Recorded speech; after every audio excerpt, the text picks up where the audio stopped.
Ayan, hello mga kapangarap! Kumusta tayong lahat? Ayan, nagbabalik ang inyong lingkod, ang inyong kapangarap. Ayan, na matagal na panahon na hindi talaga ako nakapag-vlog. Pero ngayon, naisipan ko na mag-vlog kasi I'm so excited na i-share sa inyo. Ngayon lang, fresh na fresh ang revelation. Ayan. Nagtataka kayo kung bakit hindi ako nakapag-vlog. Bukod sa talagang tinatamad na ako dahil nakakatamad din pala dahil ang tagal pala talaga bago ma-monetize ni YouTube. Pero na-inspire din ako dun sa isa kong kasama na talagang pinupush niya na ituloy ang kanyang vlog kasi marami siyang pangarap. Ayan. Pangarap niya makatulong, pangarap niya matupad yung mga pangarap niya. Hindi ko lang kung ano mga pangarap niya. Ayan. At ngayon, tutur ko kayo konti. Ito yung panahon na kung natatandaan nyo, yung sinabi ko na nagpapagawa kami ng extension. Ayan. Ito na yung, actually gawa na siya. Dapat meron akong vlog na kung paano namin nasimulan, kung paano ginawa. Kaso lang hindi ko na siya na-post. Kaya ito na lang yung pinaka final. Ayan. Ito dati parang basurahan lang po yung likod namin, diba? So ayan na siya. Ayan. Makalat pa rin siya. Pero at least nagkaroon na kami ng dirty kitchen dito. Tapos, ayan. Ayan siya. So, maluwang na to. As ito po yung, ito yung sa may kainan ng aking sister sa labas. Ayan, sa labas. Ayan. Ayan siya. Papasok ka dyan. Ayan, ayon. And then, yung papasok naman po sa amin, pinalagyan ko siya ng pintuan. Ang kalat namin kasi ganyan talaga pag mahirap. Pinalagyan ko siya ng pintuan. Papunta naman sa aming loob. So, ayan. Ngayon, ang gagawin natin, ang ipapakita ko sa inyo, i-reveal ko na. I-reveal ko na talaga ang katotohanan. Dahil matagal akong hindi nakapag-vlog, bibigyan ko kayo ng konting pampa-good vibes. Ayan. I-reveal ko na sa inyo, actually meron talaga akong kakambal. May kakambal talaga ako. So, hindi, yung dati kong ate, na sinasabi ko, actually hindi siya yung kapatid ko. Impostor lang siya. Ngayon, ipapakita ko sa inyo yung totoo kong kapatid. Tingnan, tapakita ko sa inyo ngayon ang aking, naku, tulog yata. Tulog. Naku, tulog. Tulog siya. Ito papakita ko sa inyo ang totoong kapatid. Kasi yung dati kong kapatid na pinakita sa inyo, impostor yun, di yung totoong kapatid. Wala, ang vlog na ako. Ito na. Kapakilala ko sa inyo yung totoong kapatid. Ayan na. Yan na po yung totoong kapatid. Kasi yung dati, impostor yun. Nakita nyo naman. May bagong hairstyle. O, diba? Fresh na fresh ang beauty. O, diba beauty niya? Compare nyo dati yung beauty niya noon. O, tsaka yung ngayon. O, diba? Yan talaga yung kapatid ko. Yung dati, impostor yun. So, nakahiga. Doon niya. Walang magawa. O, sarap ng buhay. Nako, kakauwi na nila sa kanila. At ngayon, ako yung meron ginawang beauty tips na ginawa ko kanina. At nakita ko yung resulta. Natutuwa ako. Kasi effective. Parang sa kalika, ano kita doon? Yung beauty tips ko, tatry ko kung effective sa'yo. Kung gagana. Dahil nga po sa sensitive kasi balat ng sister natin. Alam mo nyo na.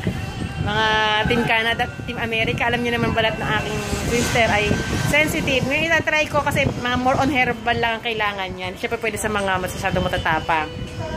Tumayo ka, ano ko sa'yo yung beauty tips ko? Wala kulay black na ganito. Ha? Wala ano yan, sa pagkakaluto yan. Ayan, ipapakita ko sa inyo yung mga kapangarap.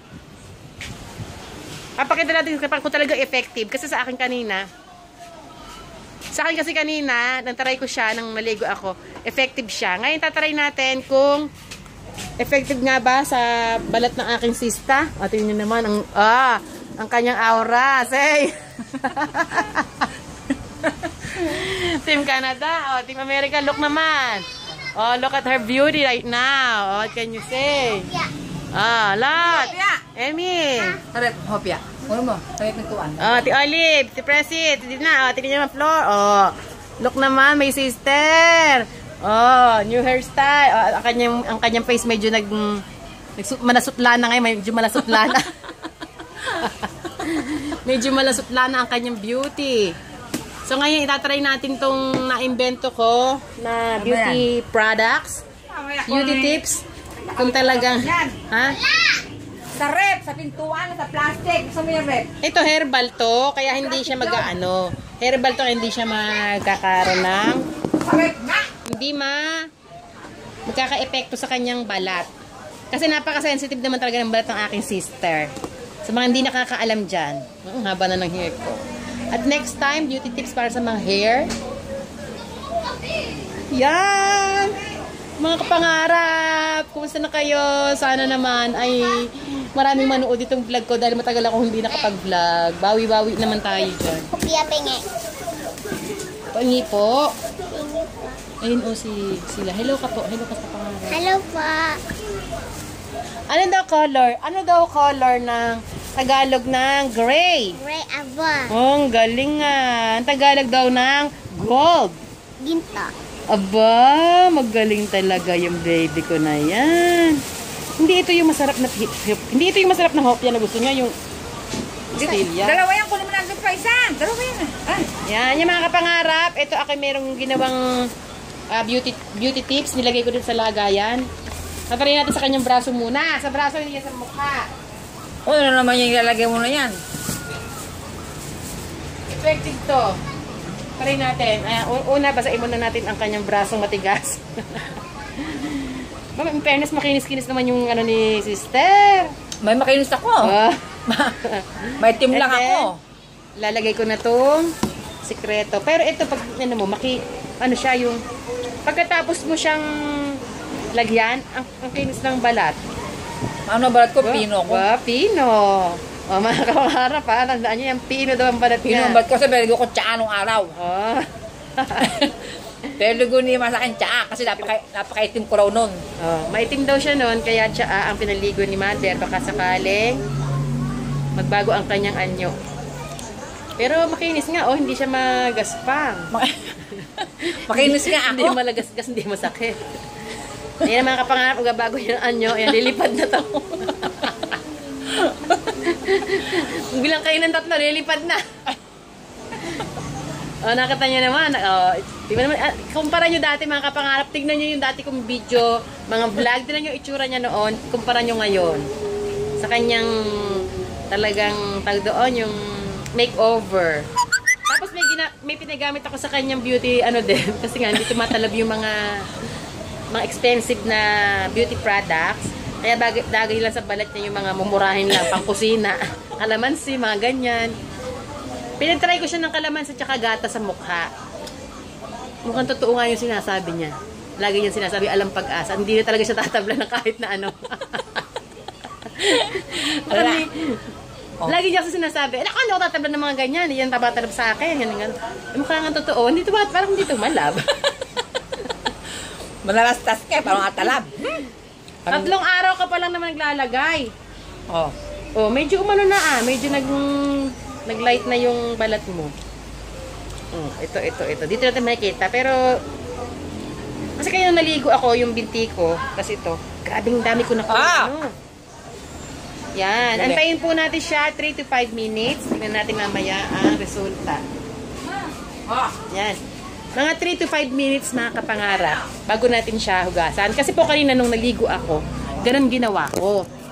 Nilagyan ko siya ng beauty product nga na aking in-apply. Tapos, nung nasa CR na po ako, grabing daming libag ba yun? O yun yung, ewan ko kung libag siya. Pero, sobrang dami. Dati kasi, pag naliligo talaga ako, mahilig ako mag-scratch ng katawan ko. At marami din ako nakukuha. Pero, ikumpara ko yung kanina at saka yung dati, kanina yung mas grabe. Ayun. Kaya sabi ko, parang effective yata ito. Tapos, ang kinis ng aking salat sa balat ko. Kasi, in fairness, sa aking sister, maitim siya, pero makinis talaga yung skin niya. Ako kasi medyo rough. Parang magaspang pag sinalat-salat. Pero siya, makinis nga siya. So, ngayon, makinis na yun. Makinis na yung balat ko, tsaka yung legs ko, makinis ng salat eh. So, yun, ibibigay ko sa inyo yung tips na yan sa darating na panahon. Kaya sabaybayan nyo yung aking vlog. Kapag sinipag uli ako, joke. Ang haba na ng buko, dry rin mo. So, meron din kami ngayong ginagawa sa hair namin. Ilang sabon kuya, isa lang? Meron din kami ngayong ginagawa sa hair namin para manatili yung shiny tsaka softness. Actually, yung buko po, malambot naman siya. Ayan, malambot siya. Tapos, ayan, malambot siya. Kaya lang, hindi siya straight. Pero pwede na siya pagtsagaan. So, Parang tingin ko nung mga nakarang vlog ko, mga kapangarap, paiksi pa lang hair ko, no? Pero hindi pang haba na niya, oh. Parang feel ko na ngayon magpahaba ulit. Dati kasi, nung ako'y mga kapanahon na ako ay nasa Himpapawid, talagang mahaba po buhok ko. Pinapahaba ko talaga siya. Tapos, gusto ko lagi pinapastraight. Pinapastraight ko siya noon. Pero ngayon, dahil tayo ay nasa Pilipinas na, nasa lupa na tayo, medyo yung ganito natin, limited. Kaya, inaalagaan ko na lang siya sa mga pakalakalamansi, mga ganyan. Pero, okay pa rin naman siya, oh, mga kapangarap. Di po ba? So, ayan, oh. Konting, konting alaga pa. Caring bells na. Yan, mga kapangarap, kumusta tayo? Ano mga pinagkaabalahan natin? Kami po, pinagkaabalahan namin, ito nga po yung aming pinagawa na to. Sulit na sulit ang aming pagod.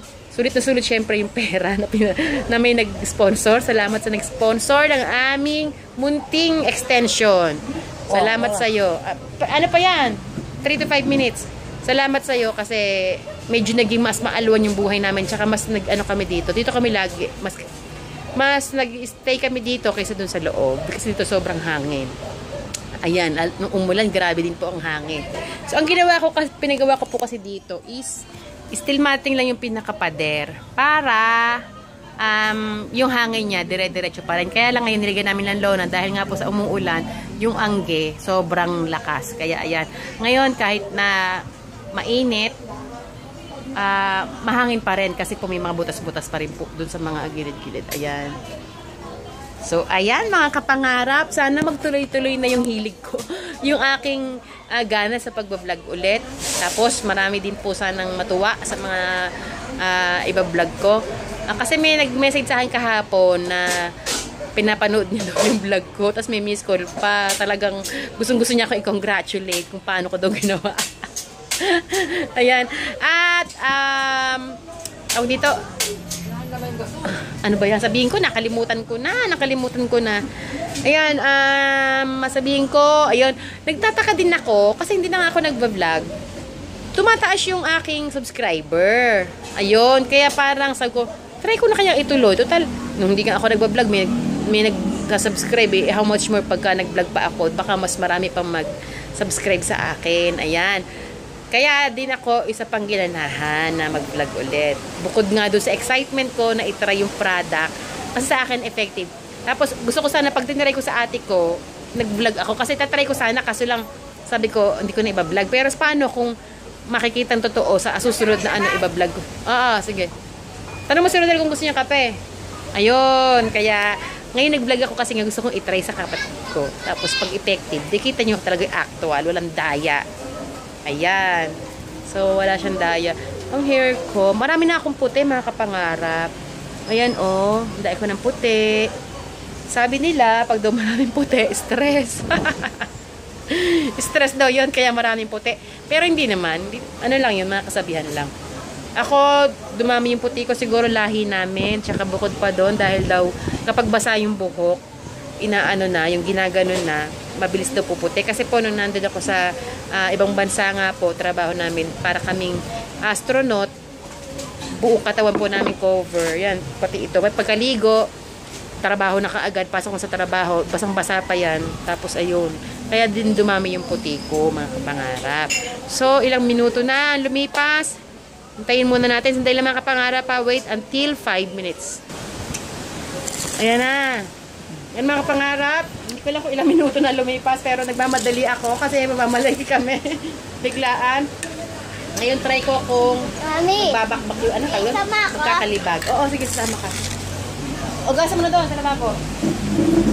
Okay, anlawan mo na. Ayan, inanlawan na ng aking sister. Ayan, walang daya. Ayan, mga kapangarap. Ayan, tignan nyo ha. Walang daya. Bandawan ka, oh. Bandawan mo, sige, bandawan mo. Oh, yan, okay na. Bandawan mo na. Sige. Wala na yan, ha? Ayan, tapos kadkarin na kadkarin. Galing ko.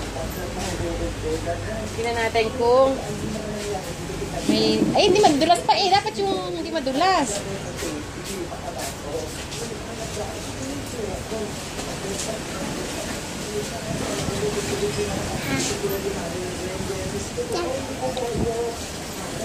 Nakapag ka anak yan.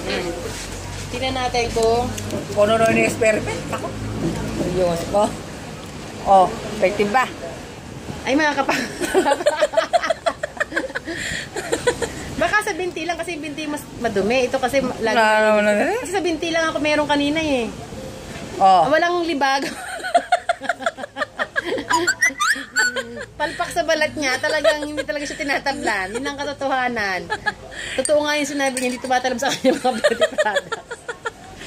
Hala? Wala, yung binti dapat pala. O next, yung binti. Kasi ako kaya sa binti, ang binti yung akin nilagyan kanina. Malalaman natin kung Malalaman natin kung ano. libag na yan. Ano. Sa mga pangarap, fail, palpak tayo dito kasi hindi talaga tinatablan yung balat niya. Kaya pala hindi siya pumuputi. Wala na nga. Kaya pala hindi siya pumuputi. Sabi niya may sira daw po lahat ng mga beauty products sa balat niya. Totoo po pala. At sira na po ang aking inimbento sa balat niya. Ganon katigas, ganon talaga kasolid ang dugo ng manalastas. Talaga, blood, yan talaga ang manalastas talaga. Hindi matitinan. Hindi kaya ang baguhan. Hindi pwedeng dayain ang dugo ng manalastas. Hindi kaya. Hindi kaya ng mga invento, mga beauty products. Ang dugo ng manalastas. Ako, ganun katibay ganun katapang ang dugo ng manalastas. Grabing nakuha pa rin yung balat ng manalastas. Kainis talaga. Medyo effective naman sa akin yung mga ginagamit. Ala effect sa akin. Santos ako, Santos. Hindi ako manalastas. Sa mga manalastas. Sorry, hindi talaga kayo tatabla. Team Canada, Team America. Hello? Mama. Kumusta? Ayan na. Anong oras na? Time to go mga kapangarap. At kami pala ay bigla mamamalengke dahil sabi akin darling wala na rin kami pa mga paninda. So bigla-bigla kami po aalis ngayon mga kapangarap. So ngayon, ito na muna. Bye everyone. See you on my next vlog. I love you all. Bye. Wala rin